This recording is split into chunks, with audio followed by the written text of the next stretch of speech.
சிறகடிக்க ஆசை. இன்றைய எபிசோட்டில் விஜயா மனோஜ் அடிபட்டு ஹாஸ்பிடல்ல இருக்கான். அவனுக்கு சமைச்சு சாப்பாடு கொடுக்கணும். நாம எல்லாரும் சாப்பிடணும். ஆனா அதை பத்தி எல்லாம் கவலைப்படமா அவ பாட்டுக்கு பூவிக்க போட்டாள் என்று கோவமா அண்ணாமலைக்கு சொல்லிக் கொண்டிருக்கிறாள்.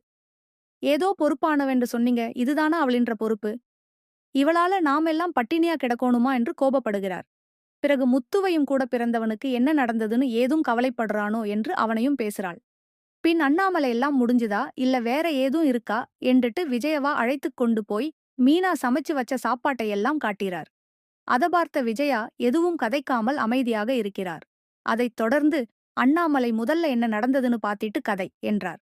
பின் ரவியும் அம்மா மீனாவும் முத்துவும் பூவிக்க ஒன்னும் போகல, அவங்கள் ஹாஸ்பிடல் தான் போயிருக்கினம் என்றார். பின்னர் எல்லாரும் ஒன்னா இருந்து மீனா சமைச்சத சாப்பிட்டுக் கொள்ளுகிறார்கள். பிறகு மீனா ரோகிணியையும் மனோஜையும் சாப்பிட கூப்பிடுறாள். அதுக்கு ரோகிணி எனக்கு வேணாம், முதல்ல மனோஜுக்கு கட்டு பிரிக்கட்டும் என்று சொல்லுறாள். பின் மனோஜ் கட்டு பிரித்த பிறகும் கண்ணத் திறக்க ரொம்ப கஷ்டப்படுறத பார்த்து ரோகிணி அழுது கொண்டிருக்காள்.